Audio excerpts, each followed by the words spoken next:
morning, everybody.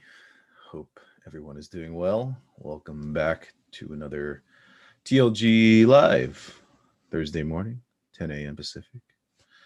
I'm Jonathan Nia, one of the partners at Trowbridge Law Group, and here today to talk to you guys about 1031 exchanges and how to do a 1031 into your deal.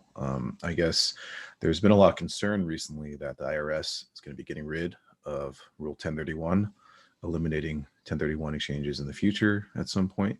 So a lot of people, a lot of investors are concerned about that and want to exchange their property one last time before that happens. So as what always happens, our clients who are syndicators, get a lot of questions from potential investors that want to invest in their deal, but they have a property that they're trying to sell so that they could, 1031 into the deal. Is that possible? Can you do that? Generally speaking, no, right? So if you're doing a syndication, you can't accept 1031 funds into your deal.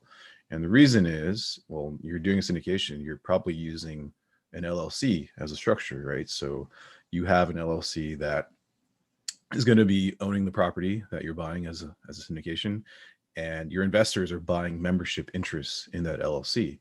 And when you buy membership interests, the membership interests in an LLC are personal property interests. They're not real property interests. And in order to do a 1031 exchange, you have to exchange like kind property. So real property for real property.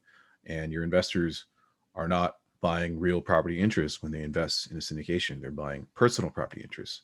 So they will not be able to maintain their 1031 status if they buy interest in your syndication. Well, how do you do it then? How do you do a syndication? How do you do a deal if one of your investors needs to 1031 into the deal? Well, they need to be buying real property interest, right? They need to exchange like kind property. So how do you do it? You use what's known as a TIC, a tenant in common. A TIC isn't really an entity structure. It's just a way to hold title to property. So when you buy a piece of property, you record on the title, this is how you're purchasing the property. And a TIC is how you would record that. You're purchasing it as a tenant in common. So what you would do is when you purchase the property, you would have the syndication element of it, which is the LLC. You would raise money under the LLC. That would be a tenant in common with the investor that needs to 1031 into the deal. They would be tenants in common. They would be the TICs in the structure. And that's how you do it. That's how you would structure a syndication that requires an investor to, or requires the 1031 element into it. Now, why wouldn't you want to do that? Well, in order to maintain the 1031 status, there's certain requirements that the TIC has to meet, right? So the TIC cannot have a manager.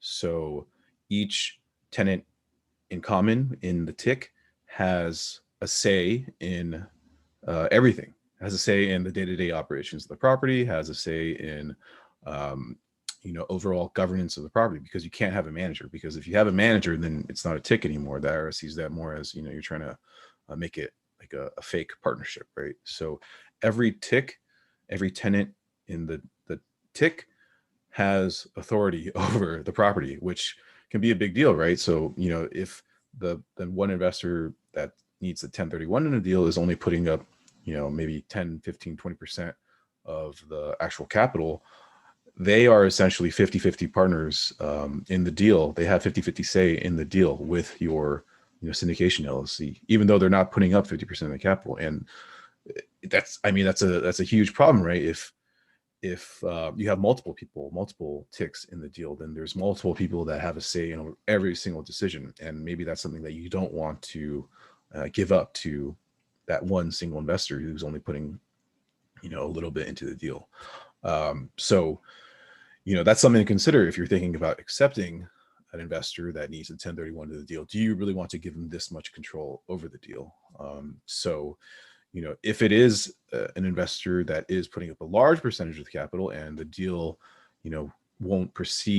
can't proceed without them, then yeah, maybe that's the point where, we need to think about, okay, this is something we need to do. We need this investor. We need their 1031 money. So we need the tick structure. And there's other requirements that are required by the IRS to maintain the 1031 status. Stuff about like fees, compensation to the ticks has to be pro rata, right? So there can't be any, preferred equity for as far as the tick is concerned. Within the syndication itself, within your LLC, you can structure fees and distributions however you want. But as far as payment to the two ticks, it has to be pro rata based on their percentage ownership of the property. So that's something else to consider, right? So again, if it's absolutely necessary to the deal that you need this, this one investor that is 1031ing into the deal, then yeah, by all means, that's what you got to do. You got to use tick structure. If you've already started raising money and you're syndicating in an LLC and you have an investor that comes along and says, hey, like, I want a 1031 in this deal, is that possible? The answer is no. You cannot take their money, or you can't take their 1031 money. So that's the answer to the question. All right. Simple as that. If you are in that position where, you think you might, be bringing in an investor that needs the 1031 in the deal, give us a call. We'd be happy to talk it over with you, get you set up before, it gets to that point where you can't take their money anymore. So give us a call beforehand, definitely. But that's it for today. Today is Thursday, as always. So that means today at noon, Gene will be interviewing. Who is today? It is. Go to our YouTube page. You'll see who it is. I'm sure it's going to be a great interview. Yeah, as always, follow us on YouTube. Check us out on Facebook. We give free consultations. Go to our website, trowbridgelawgroup.com. And I'll see you guys next week.